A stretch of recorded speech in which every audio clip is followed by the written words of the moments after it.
গভীর মনোযোগ মুসলমান, ইমানদার হওয়া কিন্তু এত সহজ নয়। 40 বছর কোরআনের তাফসীর যিনি করেছেন সেই কোরআনের পাখি আল্লামা সাঈদী রহমাতুল্লাহি আলাইহি, তিনি যদি চাইতেন এই বাংলাদেশের বিশিষ্ট ব্যবসায়ী হতে পারতেন।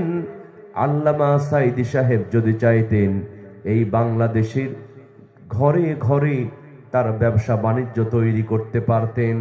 ঢাকা শহরে 10 তলা বিল্ডিং বানাতে পারতেন। শুধুমাত্র কোরআনের হক কথা বলার কারণে নিজের জীবনটা দিয়েছেন।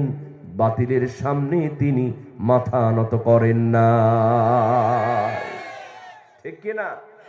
তিনি চাইলে কি 10 তলা বিল্ডিং ঢাকা শহরে বানাতে পারতেন না? বিশিষ্ট ব্যবসায়ী হতে পারতেন না?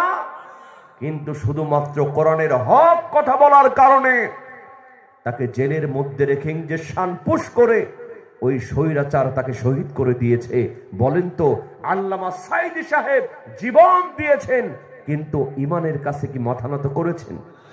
বাতিলের কাছে কি মাথা নত করেছেন? ইমানের বলে বলিয়ান হয়া নিজের জীবনটা হাসি মুখে দিয়েছেন। কথা বলেন ঠিক কিনা?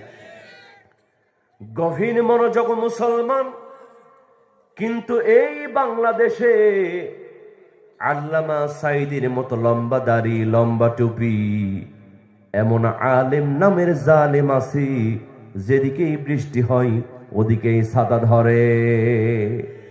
নিজে বাঁচলে বাপের নাম, এমন আলেম নামের জালেম এই দেশে আছে, ওই স্বৈরাচারকে জান্নাতি পর্যন্ত ফতোয়া দিয়েছিল। কি দেয় নাই? স্বৈরাচারী বুবুজানকে জান্নাতি পর্যন্ত ফতোয়া দিয়েছিল। এমনও আলেম নামের জালেম দেশে আছে না নাই?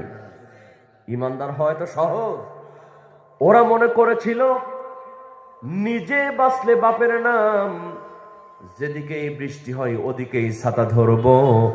আমার ভাইয়েরা বলেন তো, আসল ধরা ধরেন কে? আপনাদের এখানে পুকুর আছে না? পুকুর, এই পুকুরের মধ্যে দেখবেন যখন বড় বড় রুই কাতলা হয়ে যায়, পুকুরের মালিক প্রথমে বড় ফুটাওয়ালা জাল নিয়ে আসে, এমন করে ছেঁচা মারি সব রুই কাতলা জালের মধ্যে আটকা পড়ে যায়। কিন্তু বলেন তো মুসলমান, ওই জালের ফোঁটা দিয়া কিছু পোনা মাছ, জাটকা মাছ পালিয়ে যায় কি যায় না? ওরা চিন্তা করে যাক বাঁচা গেল, বড় হুজুরদেরকে ধরেছে, আমরা তো ইমামতি করে খাই, আমাদের কোনো টেনশন। কিন্তু এই পুকুরের মালিক